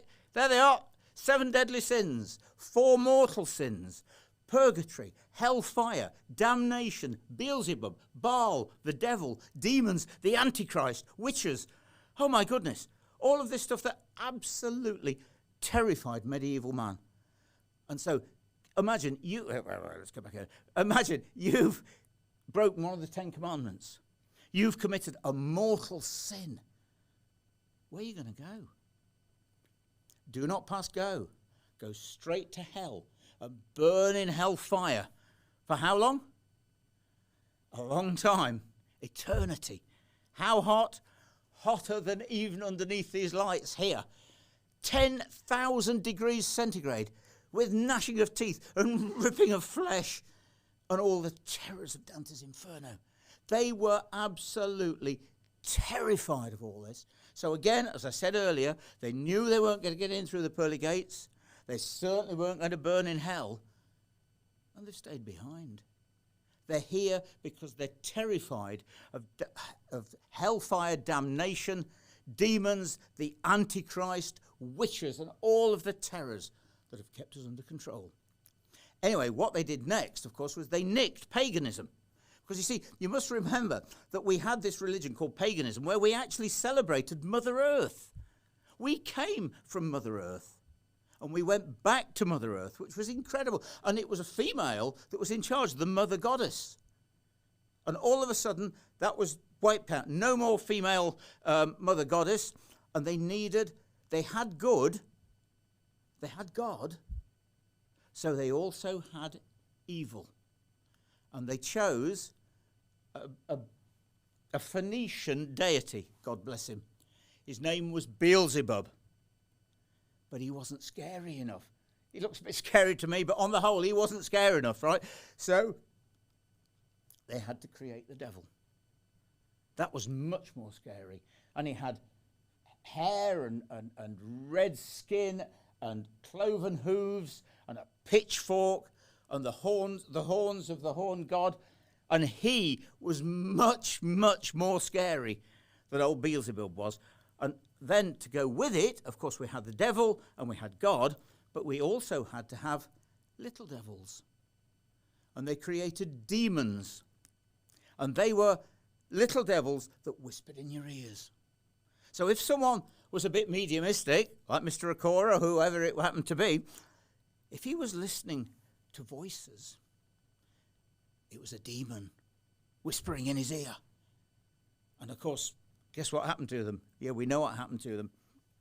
They weren't burnt at the stake, but they were witches. And all it was purely and simply that the wise one of the village, the old lady, probably your grandma, probably 68, 70 years of age, who'd got a little bit of mediumistic power, gave you a poultice for your arm if it was wounded, helped you with the milk yield, what else?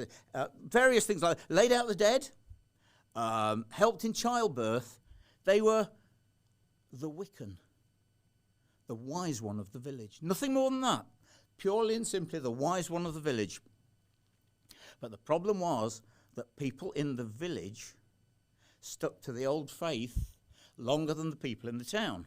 Purely and simply because the news didn't get to them. And so when Christianity came on the scene, the old people in the village stuck to their old religion. They remained pagan.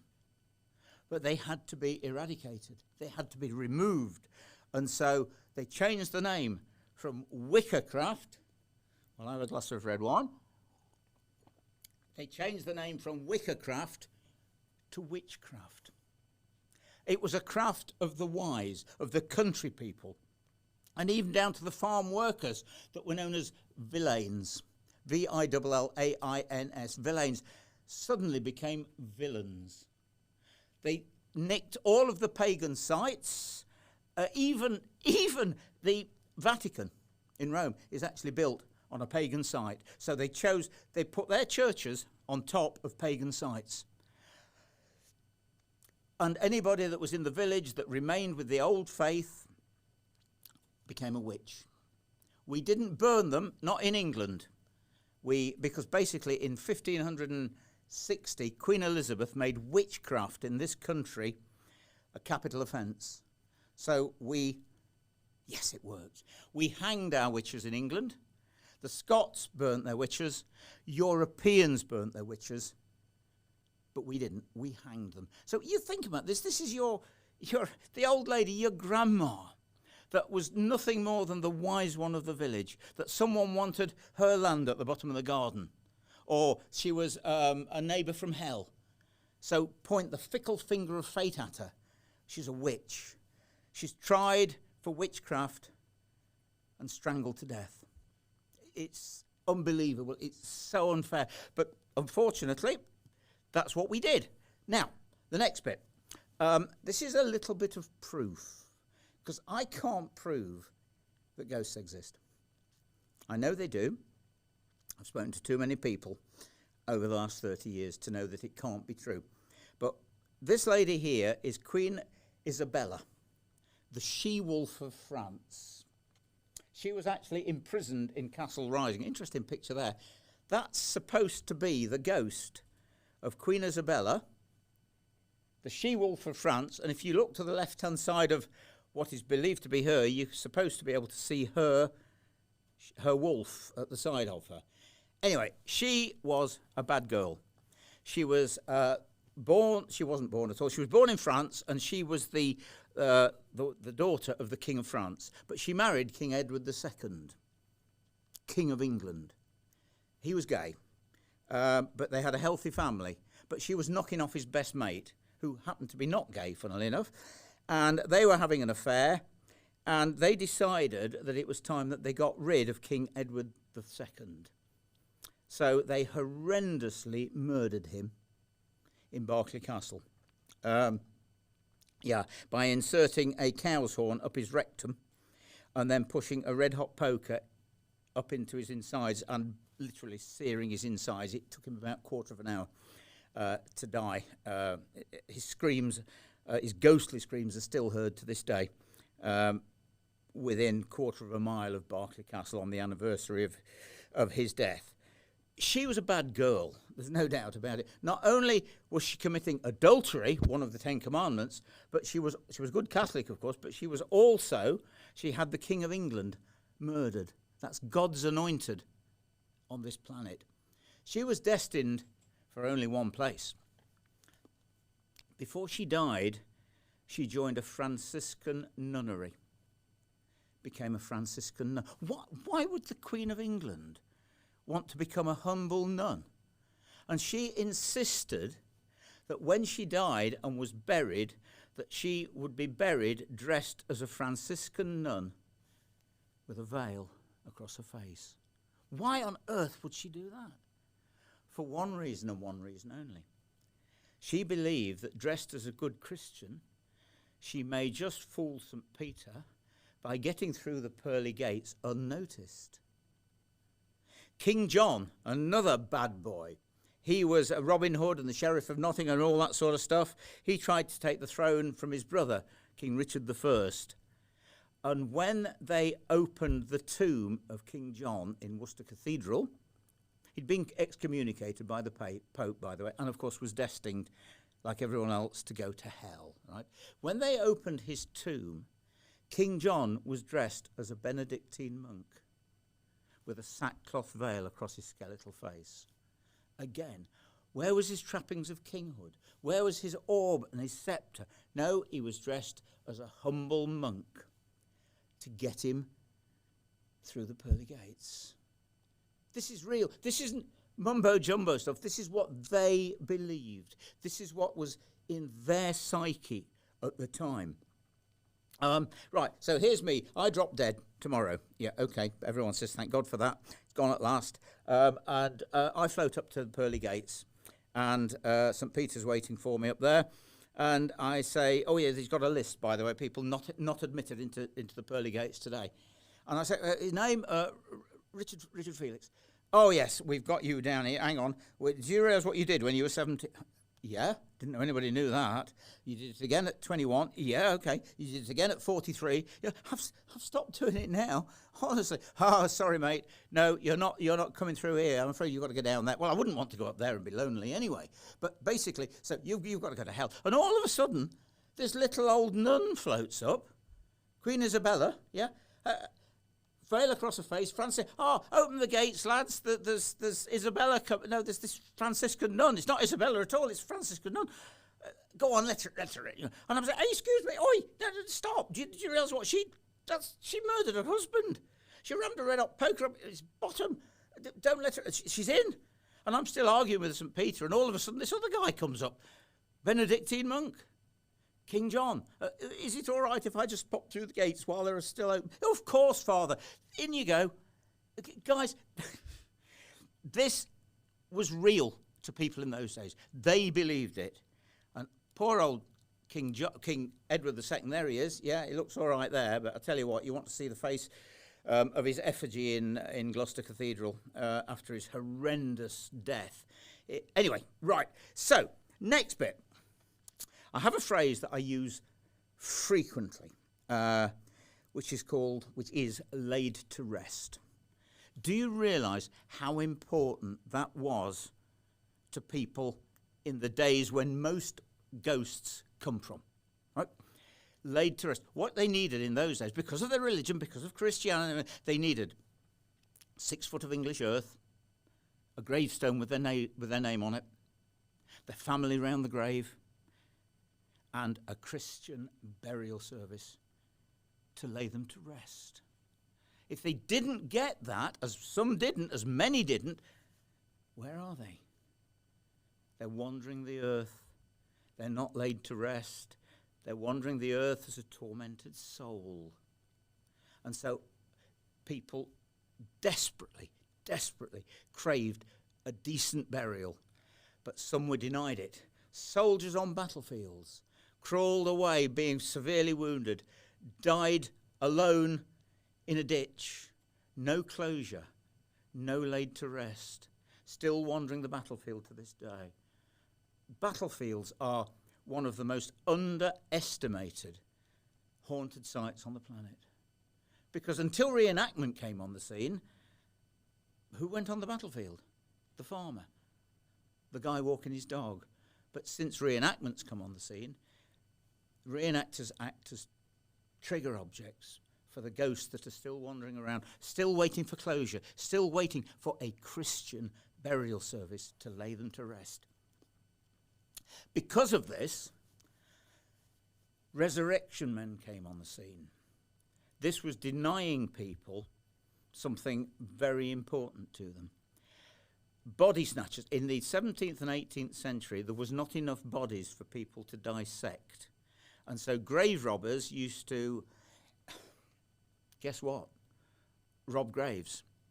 People were terrified of their bodies being dissected because they believed if their body wasn't whole, on the day of judgment, there would be no material resurrection for them, and they would go straight to hell. So body snatchers were also known as resurrection men. There'd usually be 2 or 3 of them. They had wooden spades so that they didn't make a sound when they were digging into the ground and hitting stones. They had a sack with them, a rope, and usually a little boy with them as well. The families would sit sometimes on a grave for up to a fortnight to stop the resurrection because they needed fresh cadavers. They didn't want anything that was rotting. It had to be dug up almost the same day it was buried. They even put watch houses in graveyards so that the family could shelter in the watch house with windows watching over their loved ones' graves. But if there's somebody there that was an itinerant worker, nobody knew who they were, they'd been buried in the graveyard, the resurrection men would be there that night. They'd start digging where the head was. They didn't dig the coffin out. They dug down where the head was. They always knew which way they were buried. They dug down to where the head was and then smashed the lid of the coffin where the head is with their spades, usually made of very poor quality. It wasn't oak coffins or anything like that in those days. Poor quality, to say that. Easy to smash the lid. Then they sent the little boy down the chute with a rope to clear away the bits of wood and then attach the rope round the neck of the dead body. Out came the little boy. Can you imagine the nightmares that those children had doing that sort of job? Then the guys would get hold of the rope and pull the body out through the chute. It was illegal to steal the clothes. It was illegal to steal the shroud. But it was not illegal to steal the body. So the body was stripped, the shroud or the clothes were pushed back into the grave was filled in, the body was wrapped in the sackcloth and taken to the nearest doctor, who would pay anything up to 6 guineas for a freshly delivered body. They were denying those people going to heaven. Because again, as I've said, they would not be whole. This is why it's still to this day difficult to get donors for body parts. Hanging, drawing and quartering, again, was created again by the church, because if the body wasn't whole, basically people were hanged. I won't do the whole detail because this is probably a family show, but they were hanged between heaven and earth, not fit to it. This was for treason. Hanging, drawing and quartering was only for treason. And you were hanged between heaven and earth, not fit to inhabit either, dragged to the execution backwards because treason was unnatural. Your guts were pulled out because of the inward treacherous thoughts you'd had. Your head was severed because your head had thought up the treacherous thoughts, and your body then divided into 4 equal quarters. Those quarters were then taken to different parts of the town or different parts of the country, so those body parts couldn't come back together. So, on the day of judgment, body not whole, you're going to hell. Again, creating ghosts. The Murder Act of 1752, again devised by the church. From 1723, there were 222 hanging offences in this country. You could be hanged for stealing sheep, a cow, horses, setting fire to haystacks, poaching. You could be hanged for shooting rabbits. You could be hanged for murder. You could be hanged for attempted suicide. But let's just put this into context, right? So a guy that had shot a couple of rabbits, right? His family, 9 children, wife pregnant, he's out of work. He shot a couple of Lord so-and-so's rabbits to feed his starving children and was sentenced to hang. Another guy murdered, one guy that I've got in Derby jail, that actually hacked his niece and nephew to death with a gorse hook. It's like a scythe. It's not a nice weapon. He decapitated his 4-year-old niece and hacked his 8-year-old nephew to death. Now, I believe that he should hang. But the guy that shot the rabbits? Did Lord so-and-so need the rabbits? Did he eat rabbit? He got 3,000 acres. How many rabbits were on his estate? I'm sure he ate venison and roast beef. Could he not spare a couple of rabbits? So they were sentencing the poacher to death, condemning not only him, but probably his children as well. Because without Dad, the guy that poached, that worked, how is the wife going to feed those children? And so in 1752, the church came up with a brilliant idea of making the punishment fit the crime. And they came up with the Murder Act of 1752, which stated that no murderer was allowed to be buried. Murderer was not allowed to be buried. No closure, no laid to rest, no 6 foot of English earth, no family round the grave. But hang on, what are we going to do with the body? The sentence of death for the murderer was that you be hanged by the neck until you are dead and then publicly dissected in either the local infirmary or the local shire hall. As you can see from this picture here, you can see the guy, the murderer, has still got the rope around his neck. You were taken back to the shire hall, wired up to a battery first of all, called galvanism. The chest heaved, the eyes blinked, one of the legs would go into the air. People were terrified. This was public, by the way. People watched. They were, I suppose, in a way, without realising, trying to bring them back to life, which wasn't far from the truth. Because we all know now how we bring people back to life. 2 paddles on your chest. So, after playing with the body, everything was removed, examined for the furtherance of medical science. Your skin was flayed, removed. Your bones were boiled in a big cauldron to get the meat off them. The skeleton was wired back up to make a proper skeleton and presented to the local infirmary or the local university. The whole crux of the matter was, guess what? The body wasn't whole, and therefore, on the day of judgment, no material resurrection for you. And where are you going to go? Do not pass go, straight to hell. They knew this in the condemned cell before execution. They were not frightened of the death of hanging. They were frightened of what came next. They were terrified, and they've stayed behind. And this is one of the reasons why so many prisons, of course, in this country have so many ghosts in them. Taking it a stage farther, if this button will work, and it does, just to add a little bit more proof to what I'm trying to explain to you, when they chopped the king's head off in 1649, that's King Charles I, he was the king, right? They cut his head off for treason. Before they buried him, does anybody know what? Well, I'm not going to ask questions because there's nobody to ask apart from you three sitting there. They stitched the king's head back onto his body. You can clearly see in this painting here the stitch marks around the king's head. Why would they bother to stitch the king's head back on? Because he was the king. He was God's anointed on this planet.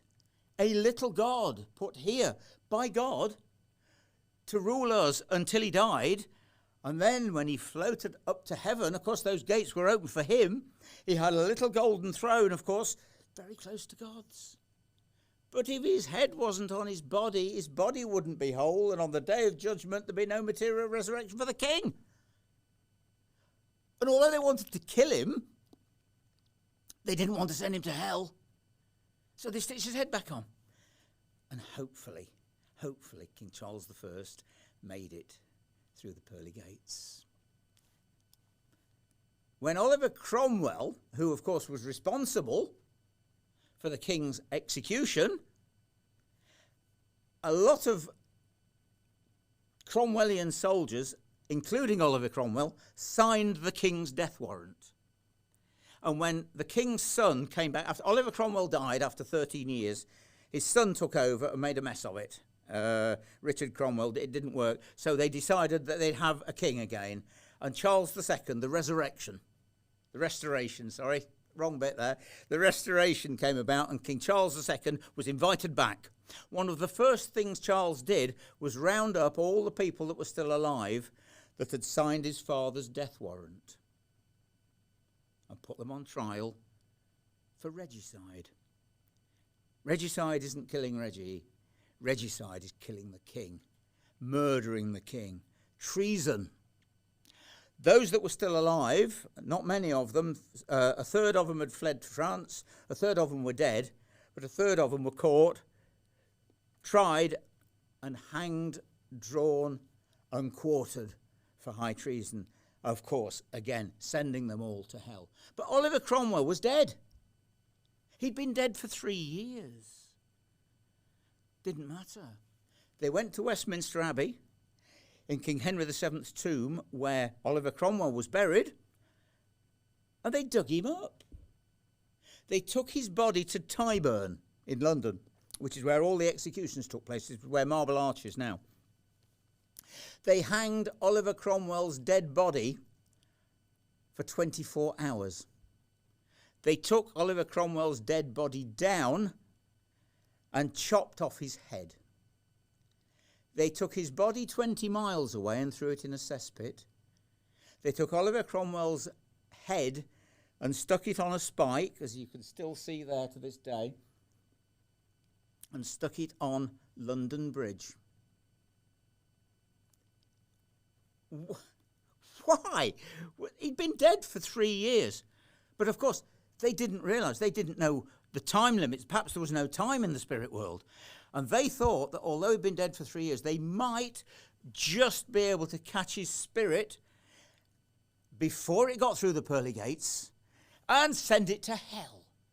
What a load of bollocks. I'm sorry. It's guys, they believed it. It was in their psyche. It was in their minds. And they believed that hopefully that they could catch Oliver Cromwell's spirit and send it to hell. His head is still around. It's still preserved. It's under He was educated at Cambridge, and it's actually buried under the floorboards of Sidney Sussex College in Cambridge to this day. Whether Oliver Cromwell actually haunts the place, I'm not sure. But it is again. All I'm trying to explain is that it was part of their psyche. So the Murder Act, as I say, of 1752. They needed a punishment beyond death. And as they stated here, death was not punishment enough. They had to come up with something that was beyond that sent people to hell. And so the Murder Act was brought in, and I cannot imagine how many murderers were actually sentenced to death. Most of them, yes, for murder, I understand that. But, I mean, tonight I'm actually doing a talk in, forgotten where I'm going, Kingswood Museum tonight in Bristol, talking about a guy that was hanged, dissected, and his skeleton was preserved until 2011, when his great niece did some family history, and she actually traced him and found that his skeleton was still on display in Bristol University, and she actually managed to get a funeral for him and had him buried. Whether his ghost wandered, I don't know, but they believe, of course, now that burying him, giving him a Christian burial service, which was what everybody needed in those days, they hope that they've actually laid him to rest. Interesting one about families. It's not just the murderer that was punished. it was the family that was punished as well. You see, by publicly dissecting the body, you actually obliterated them from the planet. There was nothing left of them. The bones were boiled, the meat was, I cannot imagine what they did with the meat, given to the dogs probably. Their skin was used to bind books telling of their life and trial. And they ceased to exist. But you were denying the family of closure as well. There's an interesting thing that I referred to recently. About 4 years ago, the Cardiff football player, the Argentinian lad that died in the plane crash, he was a good Catholic, of course. They actually went down and they found his body. And they brought him out from the sea, of course, and gave him a decent burial. He had closure. His family had closure. What about the pilot? They never found the pilot. I'm not saying they didn't look for the pilot, because I'm sure they did. But the pilot was never found. What do you think his family thinks of that? This is in the 21st century, and they've not had closure. They have not been able to lay their loved one to rest. Wind yourselves back 200 years to the days when most ghosts come from, and think what it did not only to the family but to the person waiting for closure who never got it. I think that's the last. It is. No, it's not. So there's the condemned cell. That's the poor guy. What's he doing? Waiting for death, knowing only too well that he is not going to heaven. He's a sinner. He's going to burn in hell for eternity. And just to actually upset them even more, those that could read, they used to leave books like this in the condemned cell to terrify them even more before their death. And that's the disclosures on the glory and the terrors of the resurrection.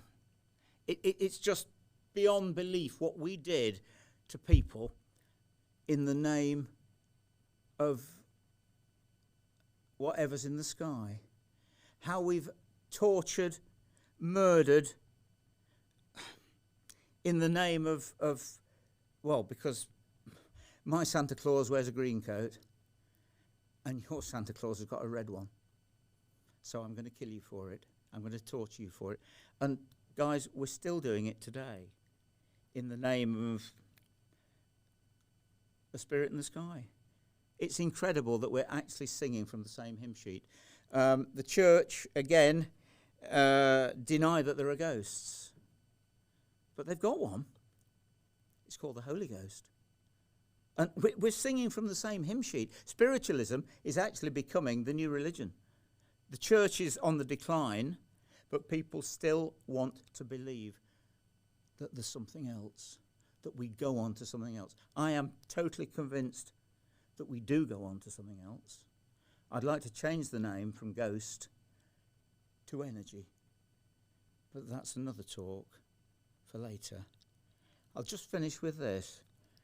Science will not accept that ghosts exist. No such thing as ghosts. Absolutely not. A load of rubbish. So next time a scientist, a guy with letters after his name, tells you there's no such thing as ghosts, just quote this to them.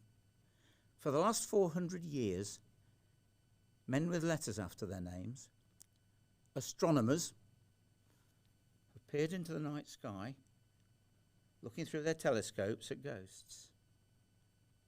Because by the image of that dead star travels the millions of light years to the end of his telescope, he is looking at something that no longer exists. He is looking at the ghost of something that once exists.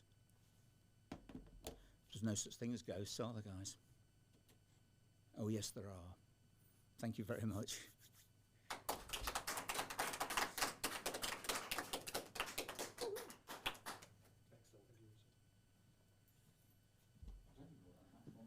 Well, there we go.